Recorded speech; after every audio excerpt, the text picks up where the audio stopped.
550 रुपये इसने चार्ज होने के लिए लिए और इसके अंदर चली 100। मेरा सस्पेंशन टेस्ट बताता हूँ किस तरीके से होता है, मेरे लॉजिक कैसे काम कर रहे हैं। साइडों में से निकलता रहता है जिस हिसाब से मैं गाड़ी चलाता हूँ। पर इस गाड़ी के अंदर मैंने ये चीज हुई है कि कहीं टाइम ऐसा आ चुका है कि अब लोग बाग इलेक्ट्रिक गाड़ियां लेने लग गए हैं और इलेक्ट्रिक गाड़ियां वो लोग लेते हैं जिनकी रनिंग काफ़ी ज़्यादा रहती है। और एक चीज़ मैं आप लोग को बोलना चाहूँगा, अगर आप एक प्राइमरी व्हीकल के तौर में इलेक्ट्रिक गाड़ियाँ ले रहे हैं तो मेरा अभी आपको ये कहना रहेगा कि इलेक्ट्रिक गाड़ियाँ प्राइमरी में मत लो, क्योंकि इन गाड़ियों के लिए आपको थोड़ा सा प्री प्लानिंग रखनी पड़ती है। मान लो आपको रात को कहीं इमरजेंसी हो जाती है और इस इलेक्ट्रिक गाड़ी को लेके निकलते हो और आपकी गाड़ी में चार्जिंग नहीं है, तो आपको थोड़ा सोचने का विषय बन जाता है। अदरवाइज आप गाड़ी में कितनी भी ट्रिप्स मार लो, चाहे आप यहाँ से जैसे दिल्ली वाली लोकेशन से लेके पूरा कश्मीर तक में चले जाओ, आपको पूरे भर भर के चार्जर मिल जाएंगे। मनाली तक में चले जाओ, वहाँ पे पूरे भर भर के चार्जर मिल जाएंगे।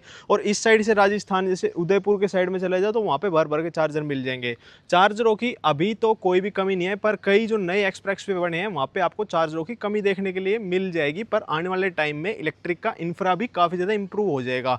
आज का मुद्दा ये है कि जो ये टियागो ईवी है, अगर आपका बजट थोड़ा कम रहता है तो कम बजट के अंदर में टाटा की टियागो गाड़ी आती है। गाड़ी लेने के बाद में कितनी रेंज आप लोगों को ये निकाल के दे देती है और कितने यूनिट ये गाड़ी कंज्यूम करती है अपनी 10% से 100% चार्ज होने के लिए। और बाहर अगर आप इस गाड़ी को चार्ज करते हैं तो कितना खर्चा आता है, घर इस गाड़ी को चार्ज करते हैं तो कितना खर्चा आता है, और रेंज क्या देती है पूरी 100 से 0% तक हम इस गाड़ी को टेस्ट करेंगे। गाड़ी बिल्कुल मेरी यहाँ पे 100% चार्ज है और ट्रिप ए को मैंने यहाँ पे 0 कर दिया है। और फिलहाल में मैं इस गाड़ी को अब ड्राइव करूंगा पहले लोकल में। देखो भाई, मेरी गाड़ी 800 मीटर चलते के साथ में 1% बैटरी चली गई थी। और ये ऐसा नहीं है कि भाई हर एक चीज 100% अपना रिजल्ट देती है। अब मेन बात ये नहीं है कि 1% बैटरी 1 किलोमीटर में चली गई तो 100 किलोमीटर चलेगी।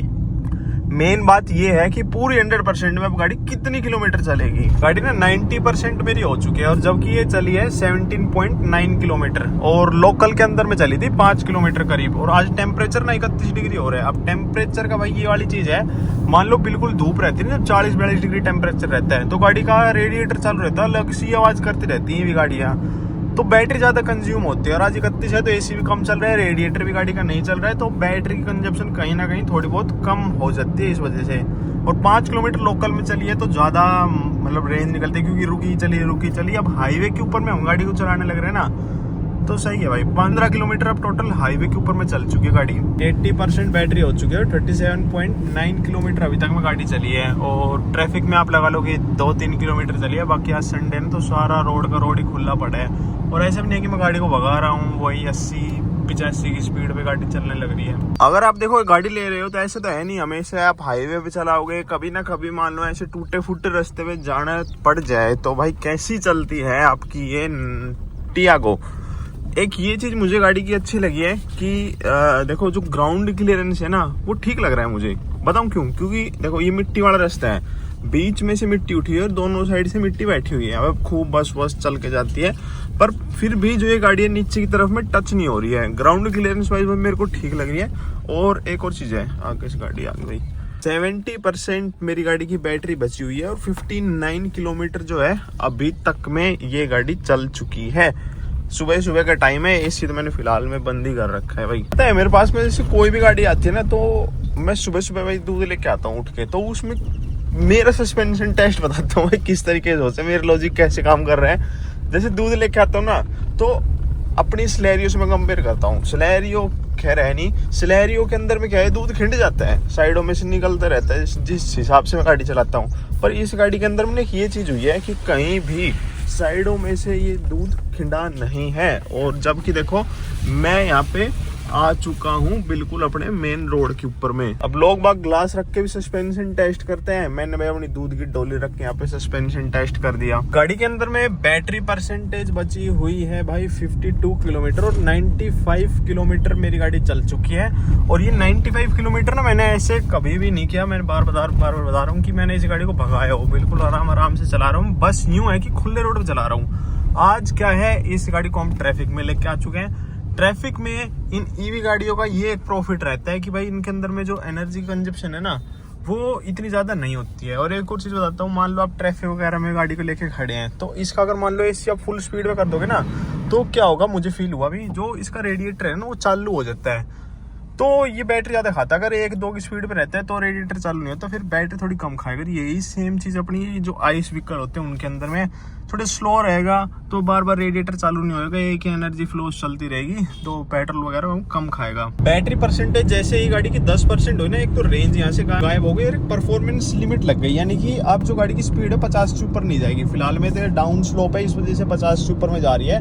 और दूसरी चीज़ गाड़ी के अंदर में हुई है कि जो AC है, बेशक से मैं इसको ना बिल्कुल लोवेस्ट टेम्परेचर पे सेट कर दूं, बट इसके अंदर में अब कूलिंग नहीं आ रही है।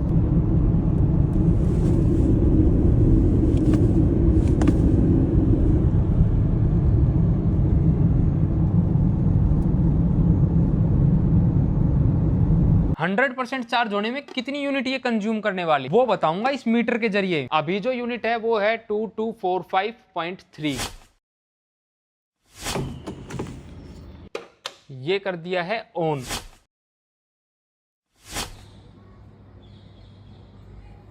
आप लोगों ने देखा कि मेरी गाड़ी 170 किलोमीटर चल चुकी है, 10% इस गाड़ी के अंदर में बैटरी बची हुई थी। अब भाई बात आती है कि इसने एनर्जी कितनी ली, यानी कि कितनी यूनिट इस गाड़ी ने यहाँ पे कंज्यूम की। देखो 10% से 100% जब ये गाड़ी मेरी चार्ज हुई है तो इसने ली थी 25 यूनिट। अब 25 मल्टीप्लाई बाई हम घर का लगाते हैं रेट 7 रुपये का, और ये अपनी आ गई 175 रुपये। अब एक 170 किलोमीटर चली थी, 175 रुपये खाई, यानी कि लगभग 1 रुपये 1 किलोमीटर के हिसाब से पड़ी है। और मैंने इसके अंदर में लेवल 0 का रीजनरेशन कर रखा था, वहीं मैं इसमें लेवल 3 कर देता है या थोड़ा सा और प्यार से चलाता, रेंज निकालने की कोशिश करता, तो ये गाड़ी मेरी 200 के टच कर जाती इसकी रेंज। अब बात आती है भाई, अगर मान लो मैं गाड़ी को बाहर चार्ज करता हूँ किसी स्टेशन के ऊपर में, मान लो GOBP स्टैटिक किसी भी XYZ में, तो वहाँ पे रेट चल रहा है फास्ट चार्जर का 22 रुपये पर यूनिट का, यानी कि 25 मल्टीप्लाई बाई 22 अगर हम करेंगे तो 550 रुपये इसने बाहर चार्ज होने के लिए लिए, और इसके अंदर चली 170 किलोमीटर।